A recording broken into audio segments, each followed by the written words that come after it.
time 3 years ago. I was standing up here with Tom. I've probably told you this story. And he turned around and he said, "Al, they got the wrong speech on the teleprompter." And I said, "You're kidding me." His version was he said,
Thank you very much. Thank you. Thank you.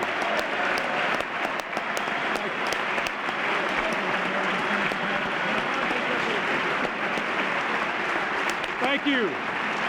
Thank you very much. Members of Congress, I have the high privilege and the distinct honor of presenting to you the President of the United States. Thank you. Thank you very much. Thank you very much. Thank you. Thank you. Thank you. Thank you very much. Thank you. Thank you. Mr.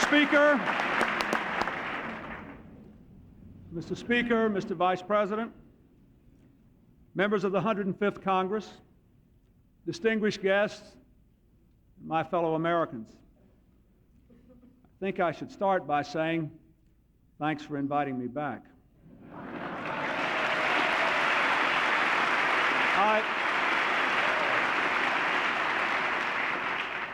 I come before you tonight with a challenge as great as any in our peacetime history, and a plan of action to meet that challenge, to prepare our people for the bold new world of the 21st century.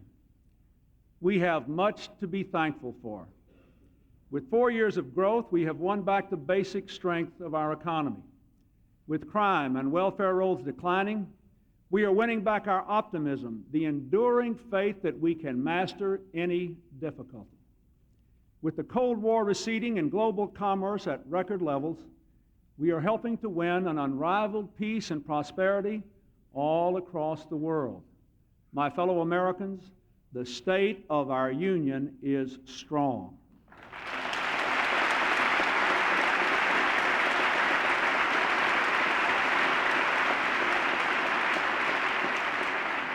But now, we must rise to the decisive moment to make a nation and a world better than any we have ever known.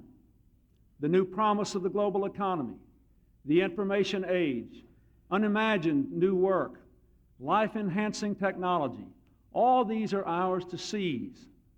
That is our honor and our challenge. We must be shapers of events, not observers. For if we do not act, the moment will pass, and we will lose the best possibilities of our future.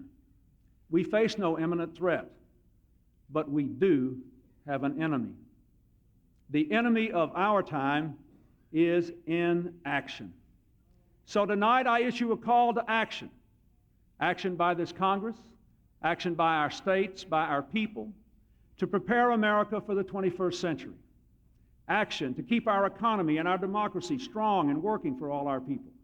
Action to strengthen education and harness the forces of technology and science. Action to build stronger families and stronger communities and a safer environment. Action to keep America the world's strongest force for peace, freedom, and prosperity.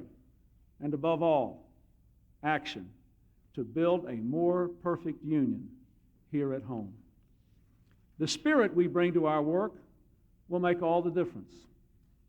We must be committed to the pursuit of opportunity for all Americans, responsibility from all Americans, in a community of all Americans. And we must be committed to a new kind of government, not to solve all our problems for us, but to give our people, all our people, the tools they need to make the most of their own lives. And we must work together. The people of this nation elected us all. They want us to be partners, not partisans. They put us all right here in the same boat. They gave us all oars, and they told us to row. Now, here is the direction I believe we should take.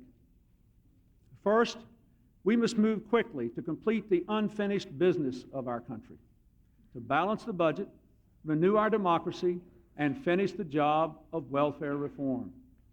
Over the last 4 years, we have brought new economic growth by investing in our people, expanding our exports, cutting our deficits, creating over 11 million new jobs, a 4-year record.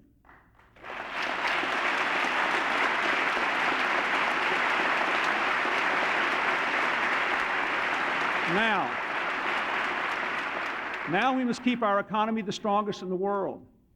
We here tonight have a historic opportunity. Let this Congress be the Congress that finally balances the budget.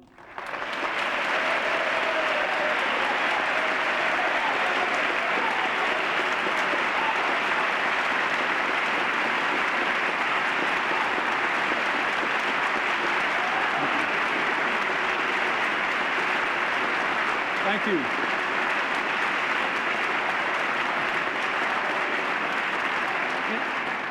In 2 days, I will propose a detailed plan to balance the budget by 2002. This plan will balance the budget and invest in our people while protecting Medicare, Medicaid, education, and the environment. It will balance the budget and build on the Vice President's efforts to make our government work better, even as it costs less. It will balance the budget and provide middle-class tax relief to pay for education and health care, to help to raise a child, to buy and sell a home. Balancing the budget requires only your vote and my signature. It does not require us to rewrite our Constitution.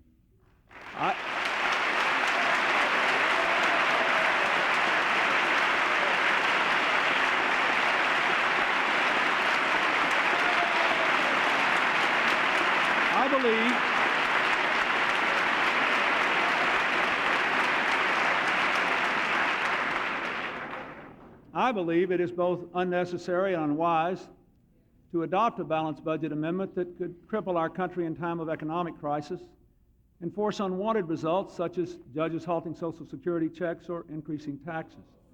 Let us at least agree we should not pass any measure, no measure should be passed, that threatens Social Security.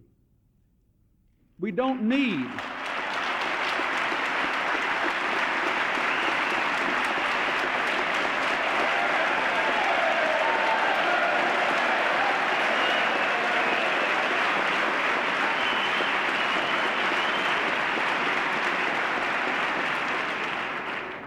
whatever your view on that, we all must concede we don't need a constitutional amendment, we need action.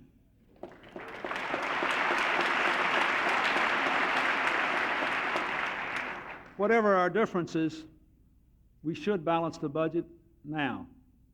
And then, for the long-term health of our society, we must agree to a bipartisan process to preserve Social Security and reform Medicare for the long run, so that these fundamental programs will be as strong for our children as they are for our parents. And let me say something that's not in my script tonight. I know this is not going to be easy. But I really believe one of the reasons the American people gave me a second term was to take the tough decisions in the next 4 years that will carry our country through the next 50 years. I know it is easier for me than for you to say or do. But another reason I was elected is to support all of you without regard to party, to give you what is necessary to join in these decisions. We owe it to our country and to our future.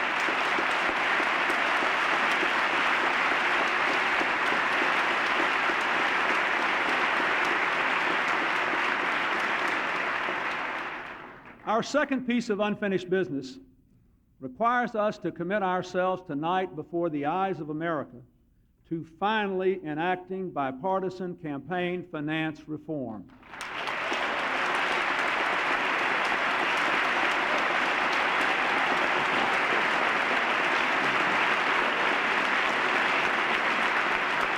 Now,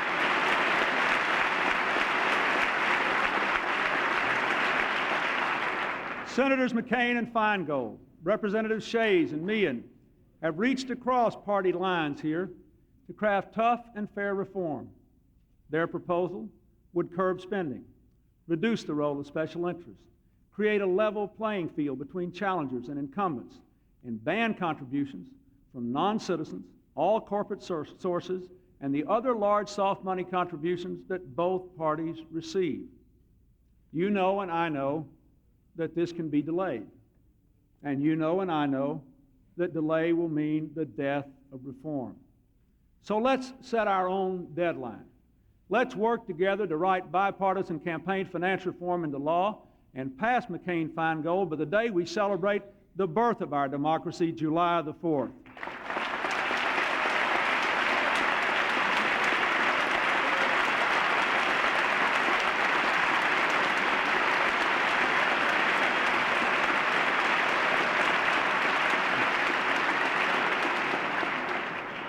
There is a third piece of unfinished business. Over the last 4 years, we moved a record 2.25 million people off the welfare rolls. Then last year, Congress enacted landmark welfare reform legislation demanding that all able-bodied recipients assume the responsibility of moving from welfare to work. Now, each and every one of us has to fulfill our responsibility, indeed our moral obligation, to make sure that people who now must work can work.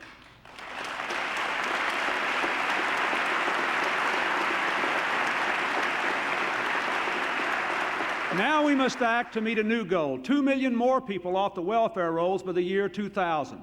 Here is my plan: tax credits and other incentives for businesses that hire people off welfare, incentives for job placement firms in states to create more jobs for welfare recipients, training, transportation, and child care to help people go to work. Now I challenge every state: turn those welfare checks into private sector paychecks.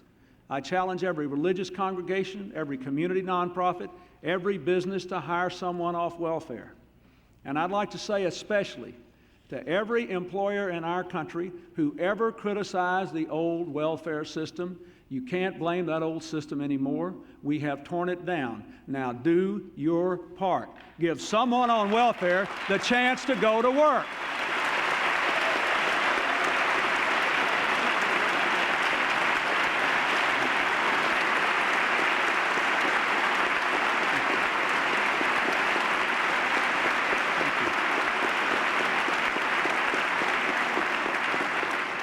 Tonight, I'm pleased to announce that 5 major corporations, Sprint, Monsanto, UPS, Burger King, and United Airlines, will be the first to join in a new national effort to marshal America's businesses, large and small, to create jobs so that people can move from welfare to work.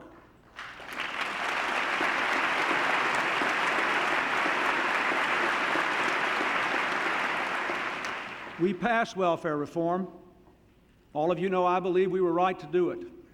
But no one can walk out of this chamber with a clear conscience unless you are prepared to finish the job.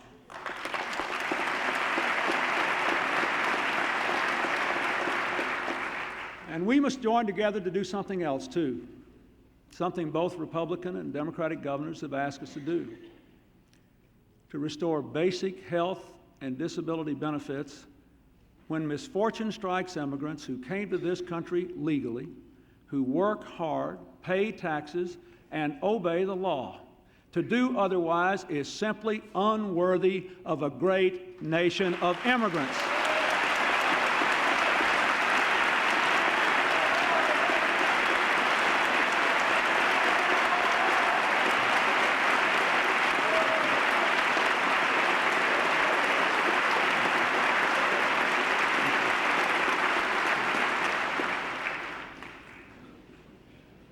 Now, looking ahead, the greatest step of all, the high threshold of the future we must now cross, and my number one priority for the next 4 years, is to ensure that all Americans have the best education in the world.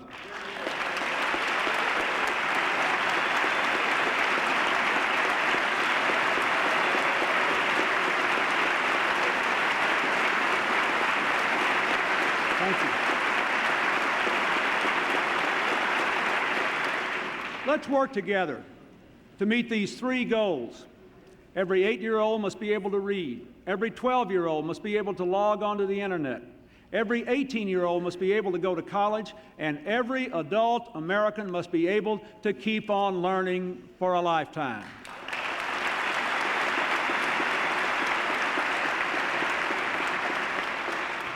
My balanced budget makes an unprecedented commitment to these goals, $51 billion next year. But far more than money is required. I have a plan, a call to action for American education based on these 10 principles. First, a national crusade for education standards, not federal government standards, but national standards, representing what all our students must know to succeed in the knowledge economy of the 21st century. Every state and school must shape the curriculum to reflect these standards and train teachers to lift students up to them. To help schools meet the standards and measure their progress, we will lead an effort over the next 2 years to develop national tests of student achievement in reading and math. Tonight, I issue a challenge to the nation. Every state should adopt high national standards, and by 1999, every state should test every 4th grader in reading and every 8th grader in math to make sure these standards are met.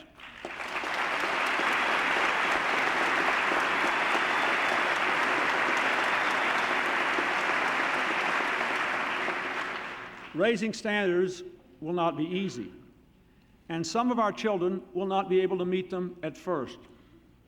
The point is not to put our children down, but to lift them up. Good tests will show us who needs help, what changes in teaching to make, and which schools need to improve. They can help us end social promotion. For no child should move from grade school to junior high or junior high to high school until he or she is ready. Last month, our Secretary of Education, Dick Riley, and I visited Northern Illinois, where 8th grade students from 20 school districts in a project aptly called First in the World took the 3rd International Math and Science Study.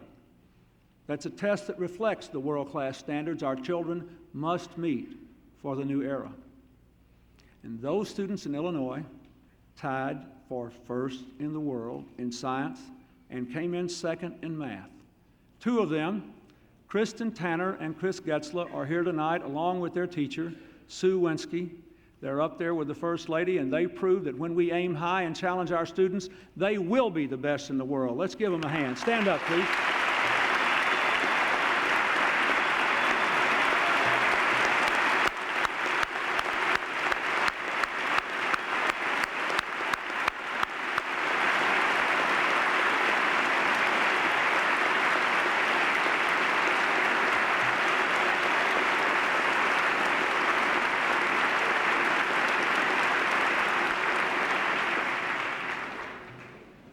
Second, to have the best schools, we must have the best teachers. Most of us in this chamber would not be here tonight Without the help of those teachers, I know that I wouldn't be here. For years, many of our educators, led by North Carolina's Governor Jim Hunt and the National Board for Professional Teaching Standards, have worked very hard to establish nationally accepted credentials for excellence in teaching. Just 500 of these teachers have been certified since 1995. My budget will enable 100,000 more to seek national certification as master teachers. We should reward and recognize our best teachers.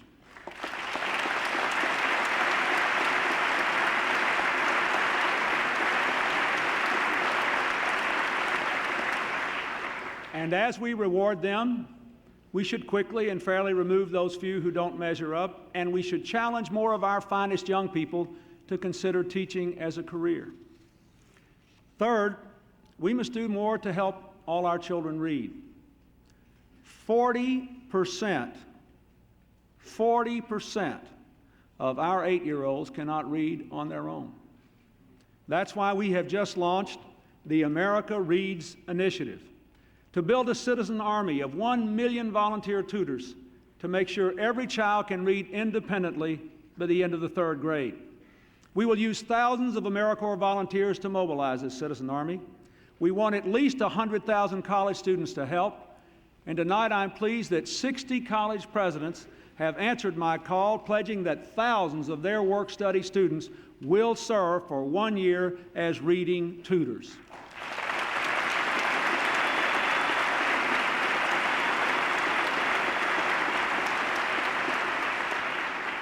This is also a challenge to every teacher and every principal. You must use these tutors to help your students read.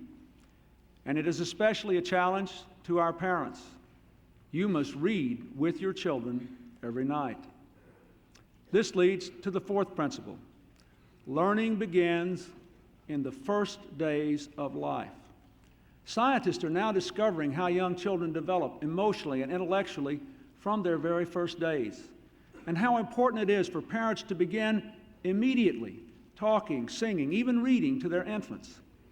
The First Lady has spent years writing about this issue, studying it, and she and I are going to convene a White House conference on early learning and the brain this spring to explore how parents and educators can best use these startling new findings.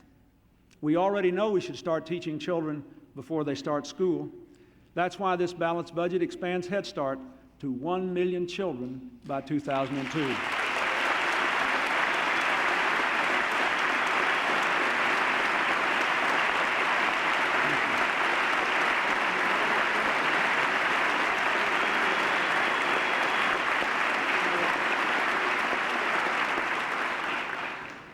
And that is why the Vice President and Mrs. Gore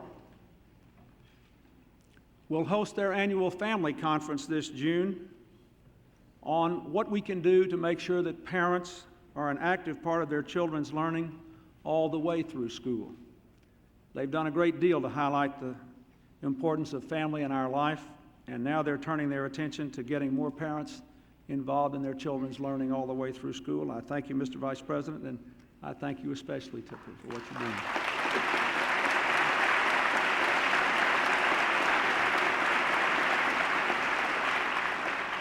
Fifth, every state should give parents the power to choose the right public school for their children. Their right to choose will foster competition and innovation that can make public schools better. We should also make it possible for more parents and teachers to start charter schools, schools that set and meet the highest standards and exist only as long as they do. Our plan will help America to create 3,000 of these charter schools by the next century, nearly 7 times as there are in the country today, so that parents will have even more choices in sending their children to the best schools. Sixth, character education must be taught in our schools. We must teach our children to be good citizens.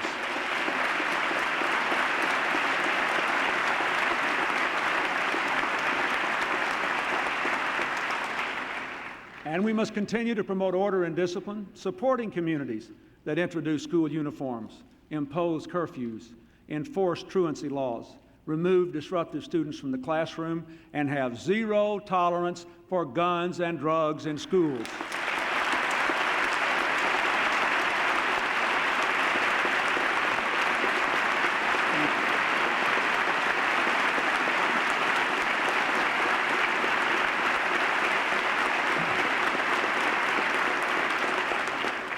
Seventh, we cannot expect our children to raise themselves up in schools that are literally falling down. With the student population at an all-time high and record numbers of school buildings falling into disrepair, this has now become a serious national concern. Therefore, my budget includes a new initiative, $5 billion to help communities finance $20 billion in school construction over the next 4 years.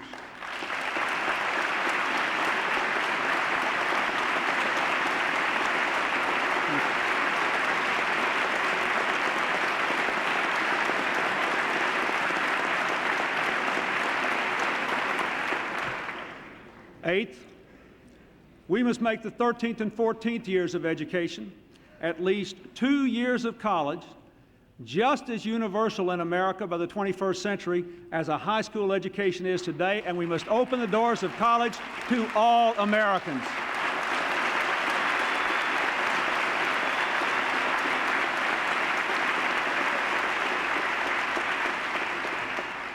To do that, I propose America's Hope Scholarship, based on Georgia's pioneering program. 2 years of a $1,500 tax credit for college tuition, enough to pay for the typical community college.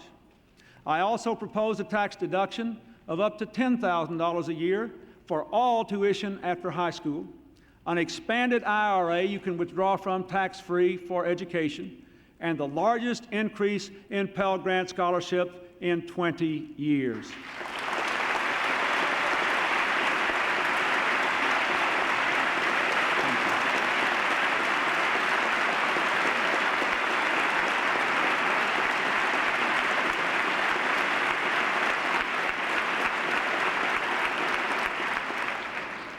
Now, this plan will give most families the ability to pay no taxes on money they save for college tuition.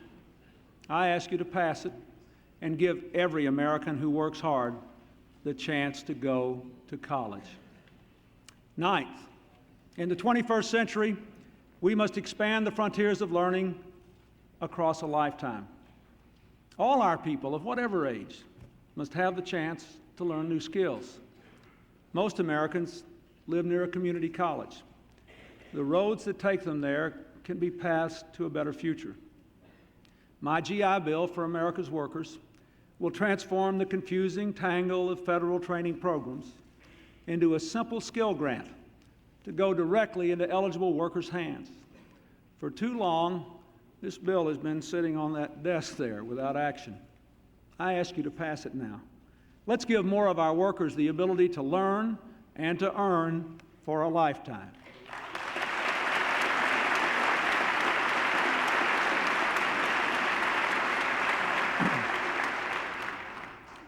Tenth, we must bring the power of the information age into all our schools. Last year, I challenged America to connect every classroom and library to the internet by the year 2000.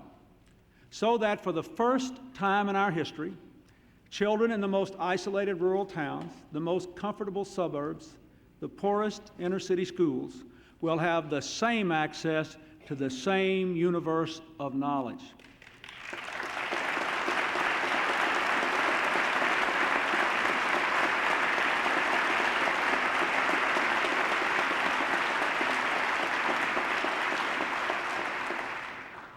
That is my plan, a call to action for American education.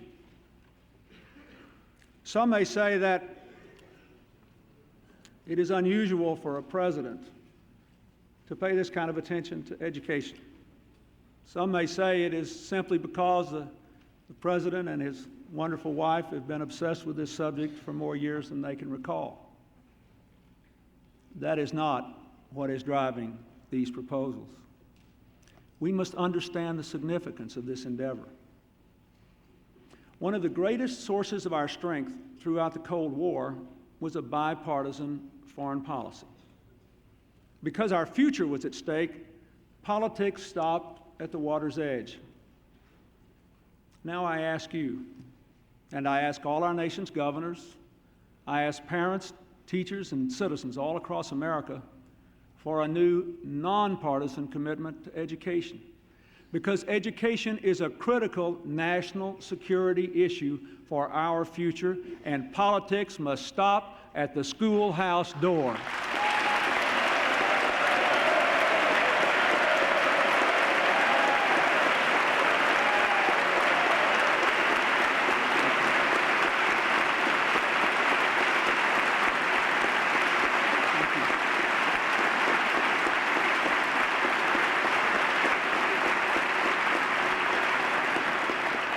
To prepare America for the 21st century, we must harness the powerful forces of science and technology to benefit all Americans. This is the first State of the Union carried live in video over the internet. But we have only begun to spread the benefits of a technology revolution that should become the modern birthright of every citizen. Our effort to connect every classroom is just the beginning. Now we should connect every hospital to the internet so that doctors can instantly share data about their patients with the best specialists in the field. And I challenge the private sector tonight to start by connecting every children's hospital as soon as possible so that a child in bed can stay in touch with school, family, and friends. A sick child need no longer be a child alone.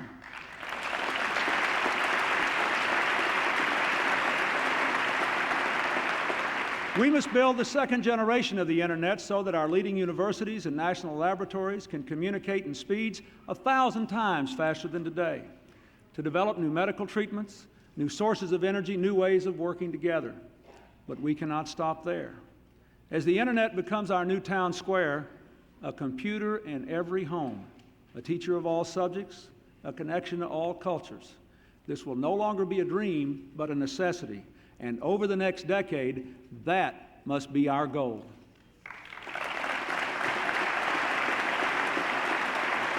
We must continue to explore the heavens, pressing on with the Mars probes and the International Space Station, both of which will have practical applications for our everyday living.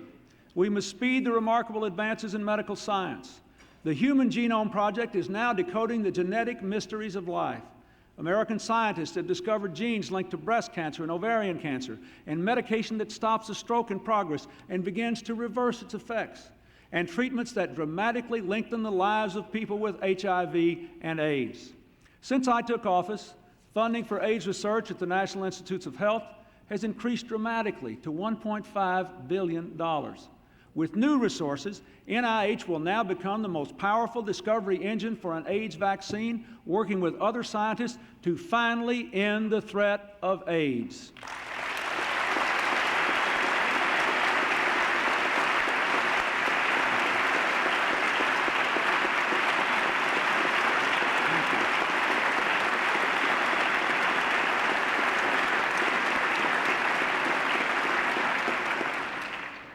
Remember that every year we move up the discovery of an AIDS vaccine will save millions of lives around the world. We must reinforce our commitment to medical science. To prepare America for the 21st century, we must build stronger families. Over the past 4 years, the family and medical leave law has helped millions of Americans to take time off to be with their families. With new pressures on people in the way they work and live, I believe we must expand family leave so that workers can take time off for teacher conferences and a child's medical checkup. We should pass flex time so workers can choose to be paid for overtime in income or traded in for time off to be with their families.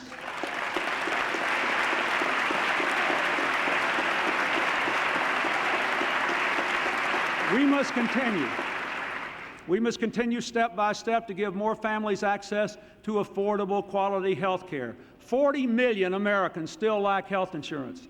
10 million children still lack health insurance.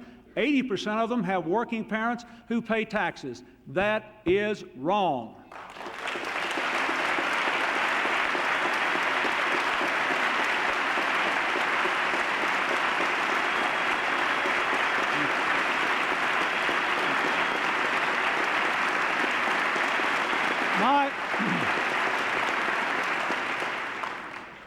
My balanced budget will extend health coverage to up to 5 million of those children. Since nearly half of all children who lose their insurance do so because their parents lose or change a job, my budget will also ensure that people who temporarily lose their jobs can still afford to keep their health insurance. No child should be without a doctor just because a parent is without a job.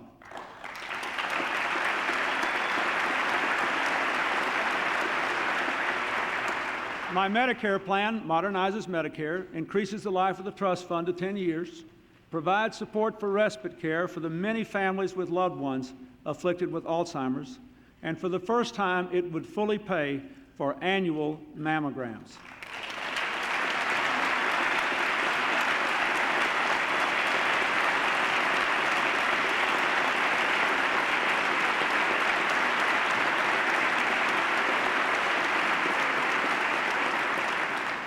Just as we ended drive-through deliveries of babies last year, we must now end the dangerous and demeaning practice of forcing women home from the hospital only hours after a mastectomy. I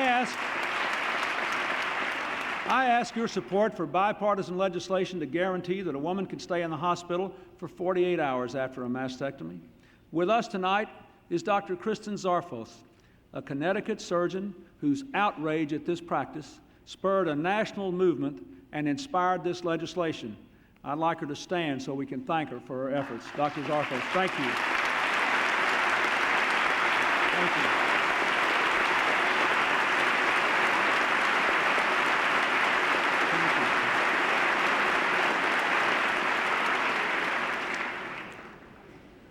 In the last 4 years, we have increased child support collections by 50%. Now we should go further and do better by making it a felony for any parent to cross a state line in an attempt to flee from this, his or her most sacred obligation.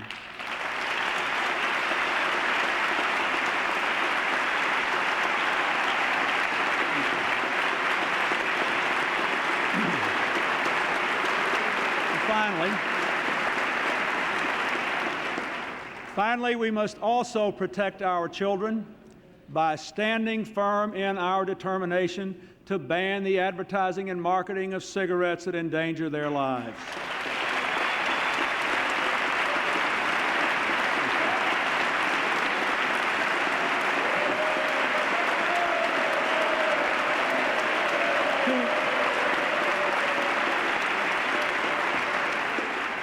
To prepare America for the 21st century, we must build stronger communities. We should start with safe streets. Serious crime has dropped 5 years in a row. The key has been community policing. We must finish the job of putting 100,000 community police on the streets of the United States. We should pass the Victims' Rights Amendment to the Constitution. And I ask you to mount a full-scale assault on juvenile crime with legislation that declares war on gangs with new prosecutors and tougher penalties, extends the Brady Bill so violent teen criminals will not be able to buy handguns, requires child safety locks on handguns to prevent unauthorized use, and helps to keep our schools open after hours, on weekends, and in the summer so our young people will have someplace to go and something to say yes to.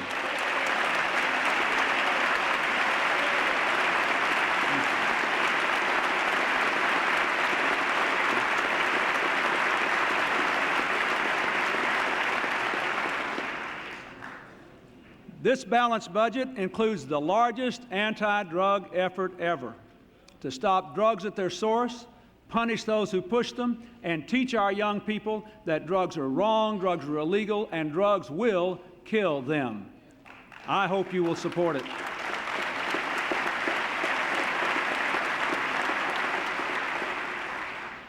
Our growing economy has helped to revive poor urban and rural neighborhoods, but we must do more to empower them, to create the conditions in which all families can flourish, and to create jobs through investment by business and loans by banks.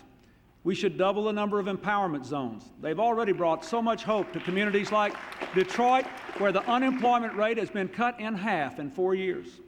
We should restore contaminated urban land and buildings to productive use. We should expand the network of community development banks. And together, we must pledge tonight that we will use this empowerment approach, including private sector tax incentives, to renew our capital city so that Washington is a great place to work and live. And once again, the proud face America shows the world.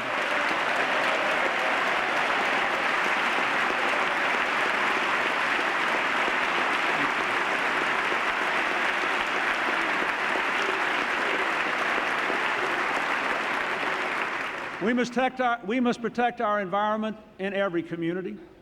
In the last 4 years, we cleaned up 250 toxic waste sites, as many as in the previous 12. Now we should clean up 500 more so that our children grow up next to parks, not poison. I urge you to pass my proposal to make big polluters live by a simple rule. If you pollute our environment, you should pay to clean it up.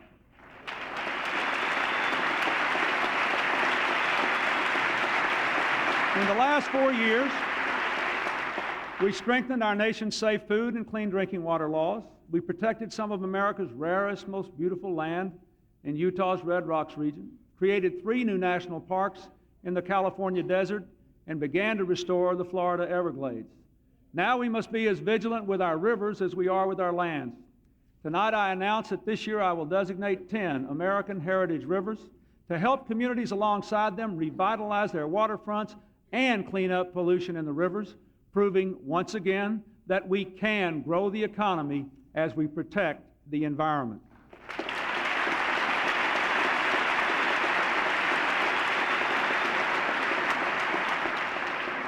We must also protect our global environment, working to ban the worst toxic chemicals and to reduce the greenhouse gases that challenge our health, even as they change our climate. Now, we all know that in all of our communities, some of our children simply don't have what they need to grow and learn in their own homes or schools or neighborhoods. And that means the rest of us must do more, for they are our children too. That's why President Bush, General Colin Powell, former Housing Secretary Henry Cisneros, will join the Vice President and me to lead the President's Summit of Service in Philadelphia in April. Our national service program, AmeriCorps, has already helped 70,000 young people to work their way through college as they serve America. Now we intend to mobilize millions of Americans to serve in thousands of ways. Citizen service is an American responsibility which all Americans should embrace, and I ask your support for that endeavor.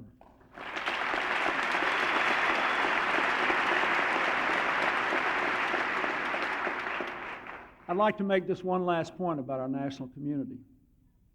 Our economy is measured in numbers and statistics, and it's very important. But the enduring worth of our nation lies in our shared values and our soaring spirit.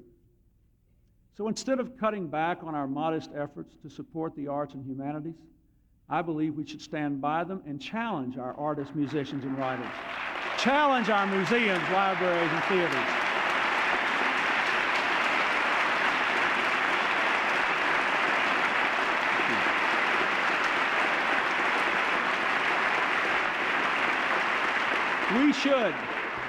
We should challenge all Americans in the arts and humanities to join with their fellow citizens to make the year 2000 a national celebration of the American spirit in every community, a celebration of our common culture in the century that is past and in the new one to come in the new millennium, so that we can remain the world's beacon not only of liberty but of creativity long after the fireworks have faded. To prepare America for the 21st century, we must master the forces of change in the world and keep American leadership strong and sure for an uncharted time. 50 years ago, a far-sighted America led in creating the institutions that secured victory in the Cold War and built a growing world economy. As a result, today more people than ever embrace our ideals and share our interests. Already we have dismantled many of the blocks and barriers that divided our parents' world. For the first time, more people live under democracy than dictatorship, including every nation in our own hemisphere but one, and its day too will come.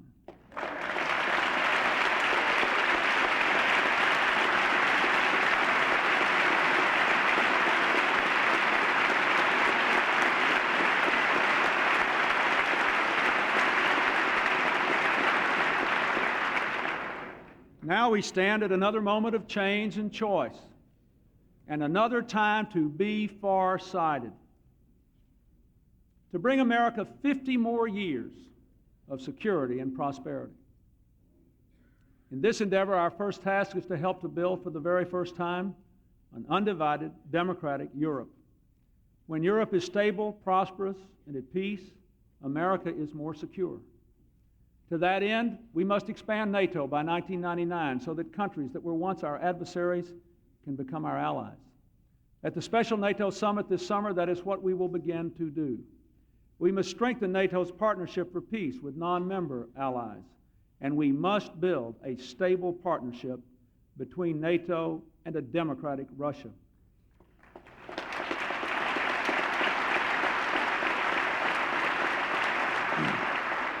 An expanded NATO is good for America and a Europe in which all democracies define their future, not in terms of what they can do to each other, but in terms of what they can do together for the good of all.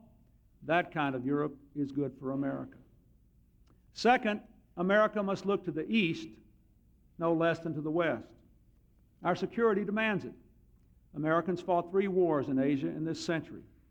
Our prosperity requires it. More than 2 million American jobs depend upon trade with Asia. There, too, we are helping to shape an Asia-Pacific community of cooperation, not conflict. Let our progress there not mask the peril that remains. Together with South Korea, we must advance peace talks with North Korea and bridge the Cold War's last divide. And I call on Congress to fund our share of the agreement under which North Korea must continue to freeze and then dismantle its nuclear weapons program.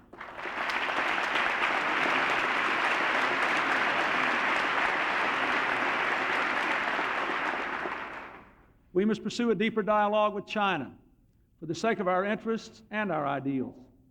An isolated China is not good for America. A China playing its proper role in the world is. I will go to China, and I have invited China's president to come here, not because we agree on everything, but because engaging China is the best way to work on our common challenges, like ending nuclear testing, and to deal frankly with our fundamental differences, like human rights.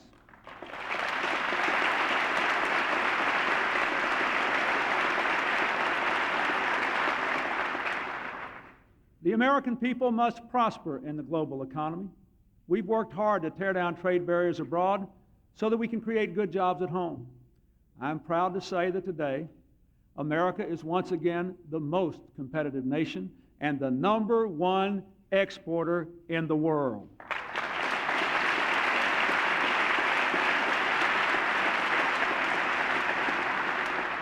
Now we must act to expand our exports, especially to Asia and Latin America, 2 of the fastest growing regions on earth, or be left behind as these emerging economies forge new ties with other nations.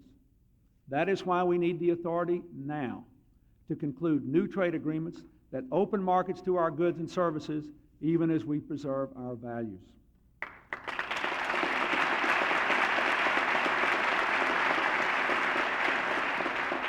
We need not shrink from the challenge of the global economy.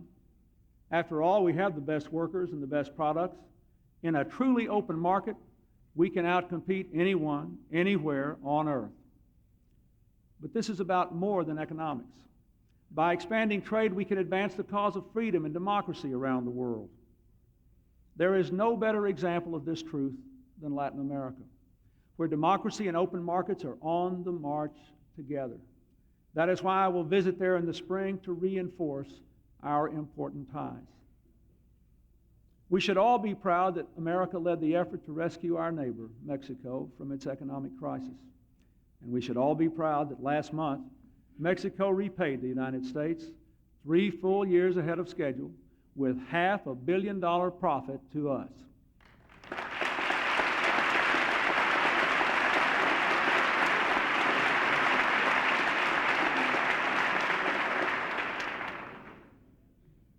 America must continue to be an unrelenting force for peace, from the Middle East to Haiti, from Northern Ireland to Africa.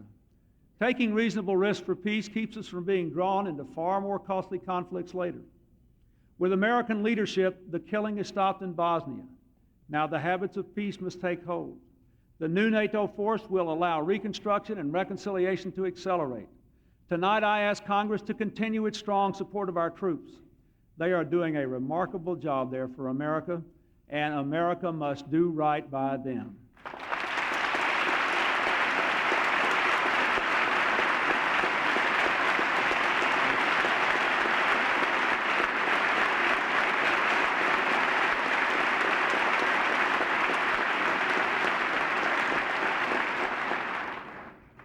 Fifth, we must move strongly against new threats to our security.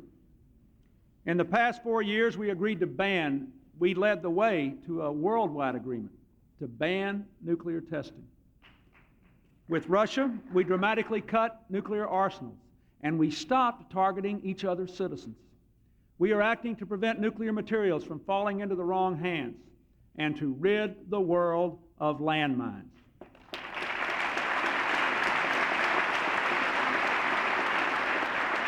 We are working with other nations with renewed intensity to fight drug traffickers and to stop terrorists before they act and hold them fully accountable if they do.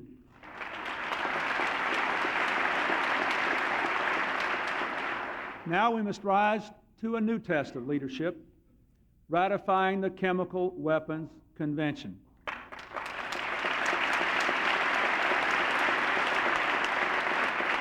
Make no mistake about it. It will make our troops safer from chemical attack. It will help us to fight terrorism. We have no more important obligations, especially in the wake of what we now know about the Gulf War. This treaty has been bipartisan from the beginning, supported by Republican and Democratic administrations, and Republican and Democratic members of Congress, and already approved by 68 nations. But if we do not act by April the 29th, when this convention goes into force, with or without us, we will lose the chance to have Americans leading and enforcing this effort. Together, we must make the Chemical Weapons Convention law so that at last we can begin to outlaw poison gas from the earth.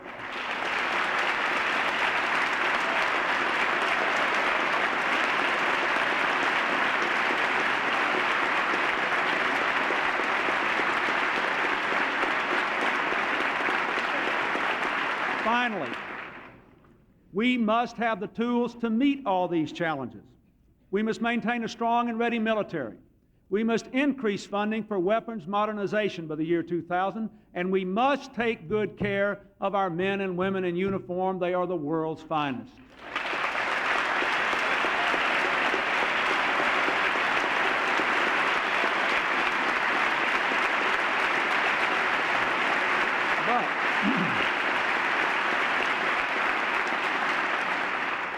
We must also renew our commitment to America's diplomacy and pay our debts and dues to international financial institutions like the World Bank and to a reforming United Nations.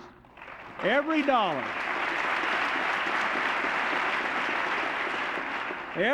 we devote to preventing conflicts, to promoting democracy, to stopping the spread of disease and starvation brings a sure return in security and savings.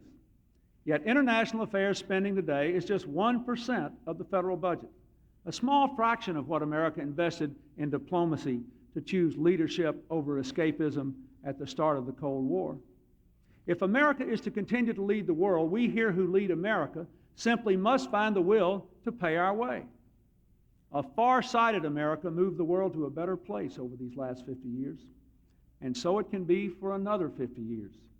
But a short-sighted America will soon find its words falling on deaf ears all around the world.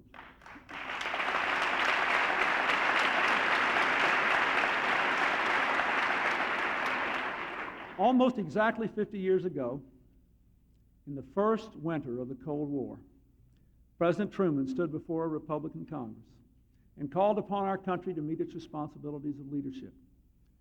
This was his warning. He said, if we falter, we may endanger the peace of the world, and we shall surely endanger the welfare of this nation. That Congress led by Republicans like Senator Arthur Vandenberg, answered President Truman's call. Together they made the commitments that strengthened our country for 50 years. Now let us do the same. Let us do what it takes to remain the indispensable nation, to keep America strong, secure, and prosperous for another 50 years.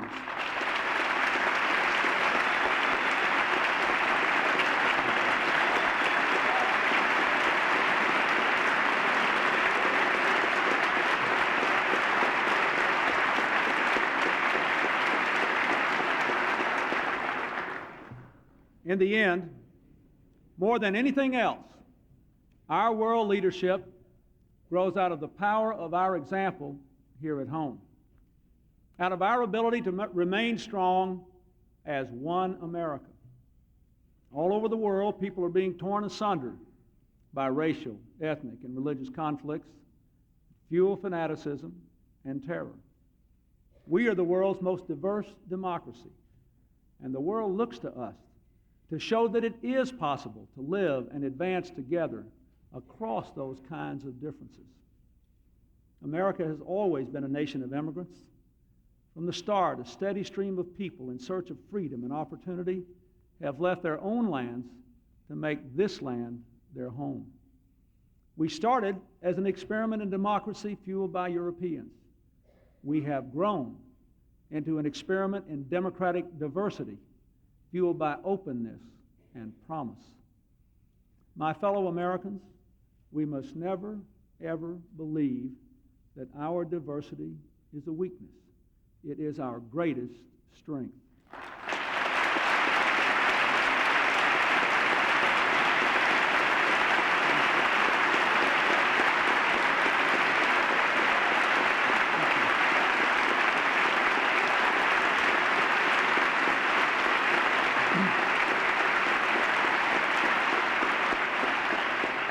Americans speak every language, know every country.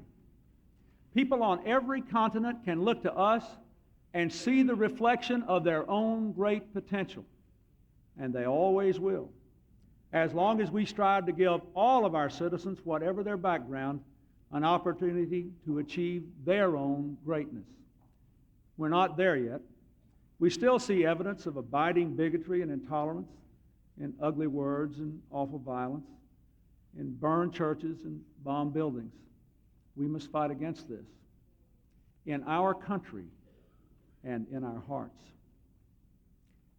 Just a few days before my second inauguration, one of our country's best-known pastors, Reverend Robert Schuller, suggested that I read Isaiah 58:12. Here's what it says. Thou shalt raise up the foundations of many generations, and thou shalt be called the repairer of the breach, the restorer of paths to dwell in. I placed my hand on that verse when I took the oath of office on behalf of all Americans. For no matter what our differences in our faiths, our backgrounds, our politics, we must all be repairers of the breach. I want to say a word about two other Americans who show us how. Congressman Frank Tejeda was buried yesterday, a proud American whose family came from Mexico. He was only 51 years old. He was awarded the Silver Star, the Bronze Star, and the Purple Heart, fighting for his country in Vietnam. And he went on to serve Texas and America, fighting for our future here in this chamber. We are grateful for his service and honored that his mother, Lily Tejeda, and his sister, Mary Alice, have come from Texas to be with us here tonight. And we welcome them. Thank you.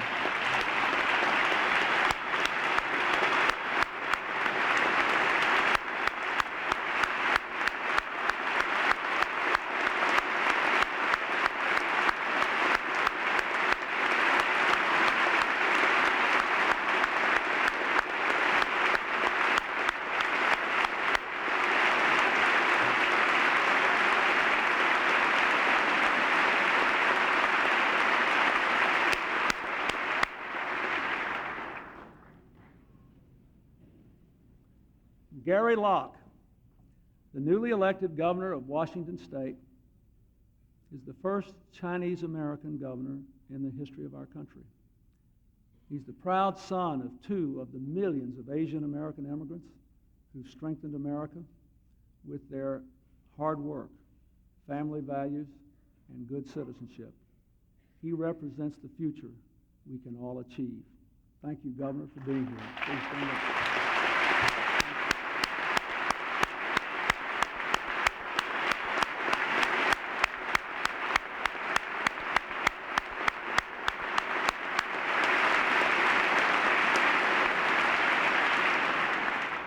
Reverend Schuler, Congressman Tejeda, Governor Lott, along with Kristen Tanner and Chris Getzler, Sue Winsky and Dr. Kristen Zarfos, they're all Americans from different roots, whose lives reflect the best of what we can become when we are one America. We may not share a common past, but we surely do share a common future. Building one America is our most important mission, the foundation for many generations of every other strength we must build for this new century. Money cannot buy it. Power cannot compel it. Technology cannot create it. It can only come from the human spirit. America is far more than a place. It is an idea, the most powerful idea in the history of nations. And all of us in this chamber, we are now the bearers of that idea, leading a great people into a new world. A child born tonight will have almost no memory of the 20th century.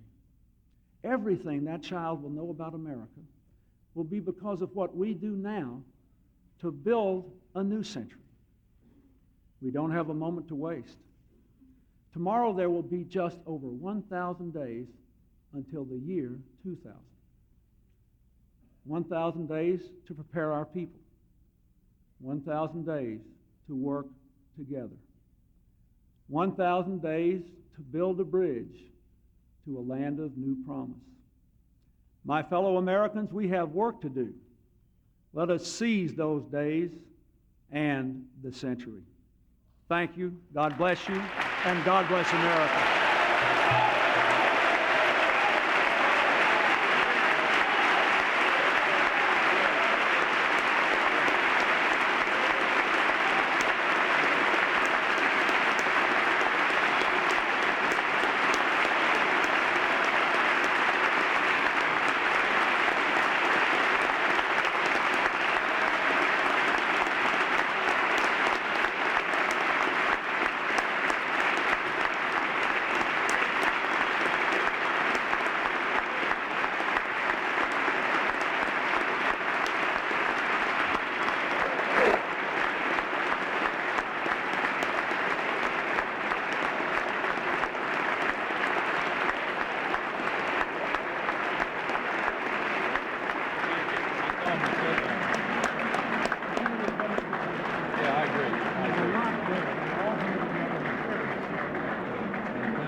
Hey, brother.